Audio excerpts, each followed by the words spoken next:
Let's start with the missing state problem. The fundamental issue here is that your domain can enter a situation that your model simply cannot express. Let me give you a concrete example from a payment system. Imagine you're building an e-commerce platform and in your first sprint, you're feeling optimistic about the complexity of order management. You create a simple enum for order states where three values, pending, paid, and shipped. This seems reasonable and covers the happy path perfectly. But then reality hits. Customers start requesting refunds, and suddenly you have a problem. You have an order in your system where the customer gets refunded, but your status field still shows paid. Your support team has no way to represent the state in the system. They start creating manual workarounds, maybe adding ad hoc flags like is refunded while keeping the status as paid. But this creates a mess of inconsistent data. The production consequences of missing state problems are severe. You'll start getting support tickets that say things like customer shows as paid but was refunded. Your engineers will start adding brittle ad hoc flags to work around the missing states. You might even see data corruption when engineers hack invalid values directly into the database to represent states that don't officially exist. Ultimately, certain business processes become impossible to implement cleanly. The fix for missing states is straightforward but requires discipline. Add the missing states to your model. In modern languages, this often means using sealed classes or tagged unions. In Java, you might create a sealed interface for order status that permits pending, paid, refunded, and shipped. In TypeScript, you use a discriminated union for objects that have a tag property. Now, when you're refactoring to add missing states, follow this strategy. First, add the new variant to your type system, whether that's an enum value, a sealed class, or union members. Second, re audit all your state transitions to understand what states can transition to your new state. Third, update all your exhaustive switches. The compiler will tell you exactly what you missed. Fourth, if necessary, backfill your historical data to properly represent past states. I've seen this problem in real world systems many times. A major e commerce platform I worked with discovered they had no way to represent partially shipped orders. They had to add emergency flags and spend 6 months untangling the resulting complexity. Don't let this happen to you. Now let's talk about illegal state problems. The core here the core issue here is that your data structure allows combinations that violate your business rules, even though those combinations compile and run without errors. Consider an authentication system where you're using tokens that can represent both users and service accounts. You might have a raw claims object with fields for both user ID and service account ID, plus an expiration timestamp. The problem is that this structure allows you to create a token that has both a user ID and a service account set, which is nonsensical. A token should represent one identity or the other, never both. This also creates serious production consequences. You might end up with security vulnerabilities, including privilege escalation attacks, where an attacker manipulates the ambiguous identity fields.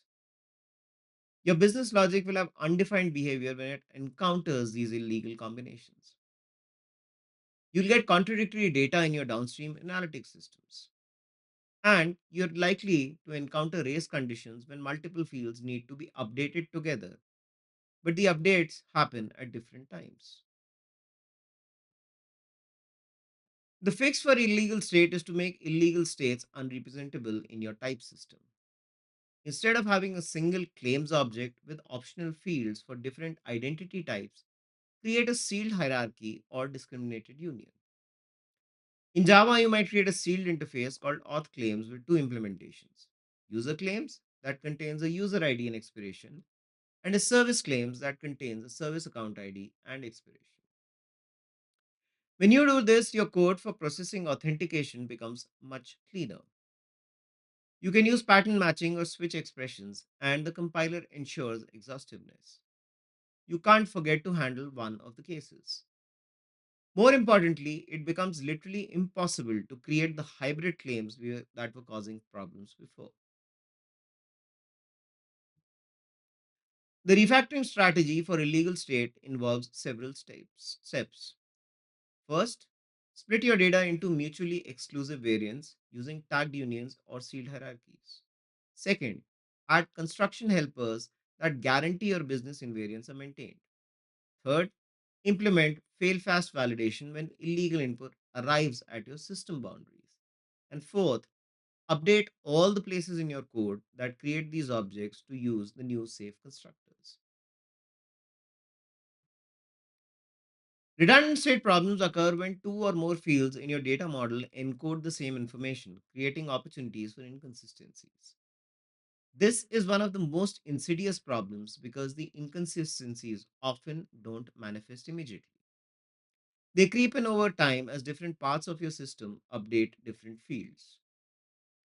Let me show you an example from a build pipeline system.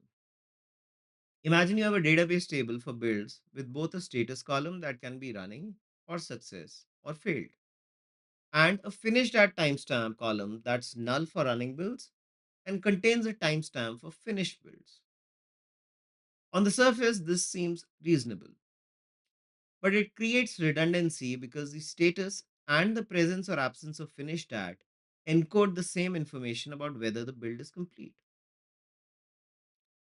Inevitably, you'll end up with inconsistent data. Someone will insert a record that shows success but has a null finished at timestamp, or running with a finished at timestamp in the past. Once this happens, different parts of your system will make different decisions based on which field they happen to check. The production consequences of redundant states are predictable and painful. You'll see data drift between the redundant fields over time.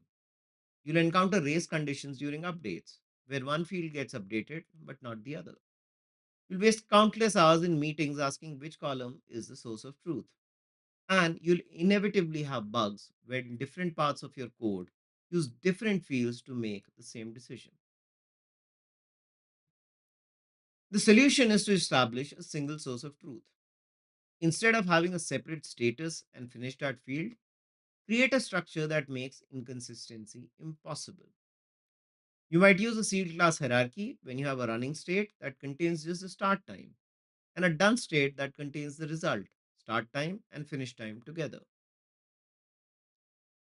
Now, when you structure your data this way, your code becomes much cleaner. Building your sorry, getting the build status becomes a simple pattern match. If it's running, you know it started at a certain time but isn't finished yet. If it's done, you have all the information you need about the complete build lifecycle. And you can compute the duration by comparing the start and finish times. The refactoring strategy for redundant state requires careful sequencing. First, identify which fields are saying the same thing. This requires understanding the underlying domain concept they are both trying to represent. Second, choose the canonical representation, usually the most structured one that captures all the nuances. Third, update your writers first to ensure that new code only writes to the canonical form. And fourth, migrate your readers gradually to use the new representation. And finally, remove the redundant state once all the readers have been updated. The final category in our MIRO framework is overloaded state. This happens when a single value in your system represents multiple different realities, forcing the consumers of that data to guess what it actually means. A classic example of this is an API that returns an empty array, but that empty array could mean several things depending on the context. Maybe it means no data exists for the query, or maybe the data is still loading, or maybe an error occurred and you're returning an empty array as a default. The client code has no way to distinguish between these scenarios, which leads to incorrect behavior. Now, let's look at the usage analytics API as a concrete example. Your fetch usage function returns a promise of an array of usage entry objects. When it returns an empty array, your client code doesn't know if it should show a no data message, a loading spinner, or an error state. This ambiguity leads to poor user experience and buggy behavior.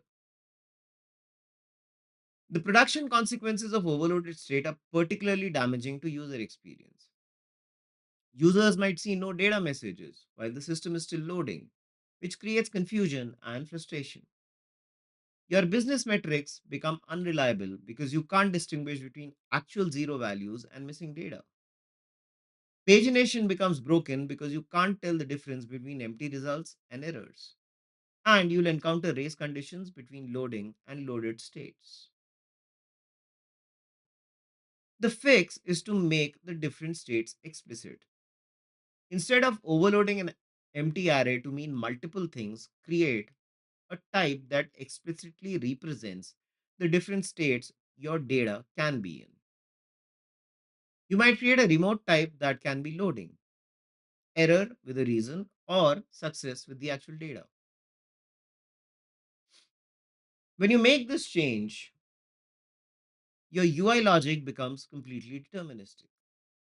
You can show a spinner for the loading state, an error message for the error state, and either the data or an empty state message for the success state, depending on whether the data array is empty. The refactoring strategy for overloaded states starts with identifying all the different meaning of your overloaded values. What are all the things that empty, null, or zero could mean in your system? Then create explicit types that distinguish between these different states. Update your API to make the different states distinguishable in the return values. And finally, fix your client code to replace length checks and null checks with proper pattern matching on the explicit states.